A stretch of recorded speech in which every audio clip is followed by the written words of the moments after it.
Alright, now let's be real here. The Horseman of War can only really be represented by one archangel. What's going on, everybody? Welcome back to me. This is Michael. I'm your host, the War Archangel Michael, and I am cutting out the esoteric middleman and giving you the tools you need to connect yourself right to the source. Now, we are continuing our Royal Stars and Archangel series by talking about the Horseman of the Apocalypse, aka the negative side of each archangel. So let's hop into it. The second Horseman of the Apocalypse is the Red Horse, the Horse of War. And this can only really be represented by one archangel, the Archangel Michael, considering the fact that he started the first war, so he knows a little something about it. It's war! So, with Michael also representing war and protection, and the horseman having to do with war, how exactly is this a negative side to Archangel Michael? Well, because there's differences in war. So, even though Michael started the first war on Lucifer in a righteous way, You done messed up, Aaron!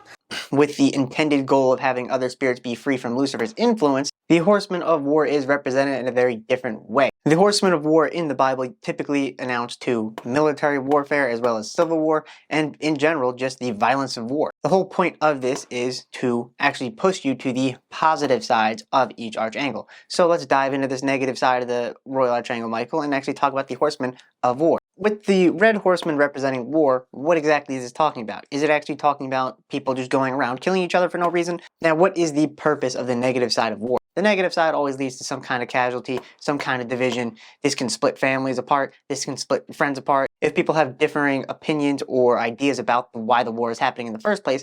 But the whole point of this is to push you to the positive side of the Royal Archangel Michael, which is the positive side of his war with Lucifer. This is to push you to actually realize what is important in the first place and actually realize that, hey, the governing powers be are freaking stupid and would like to control you for no reason. And this is to make you realize that governing powers are literally just interested in their own self-preservation and keeping other people dumb, deaf, blind, and being able to just be puppets, basically. So the whole point of this horseman is actually war on outdated ideas, religions, concepts, governing powers, structure systems that are actually out in the world. Why? Because once you get rid of all those things, the only thing you have left to do is actually build new systems and ideas and concepts that are better and actually are more beneficial to spirits and people in general, which is the whole point of Michael's war with Lucifer in the first place. So the Horseman of War actually isn't too far off from what Michael actually represents, because sometimes they don't gotta be.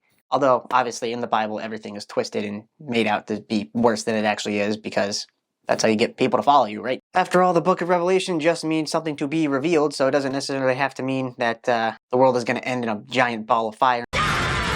People are going to die, and the dead's going to come back to life, and a magical Jesus dude's going to come down from the heavens and save everybody. Although if that does happen, that would be wild. Now, some people in the Bible have interpreted that the red horse actually represents the persecution against Christians. However, Michael doesn't get too specific. Okay, I'm an equal opportunity ass boy.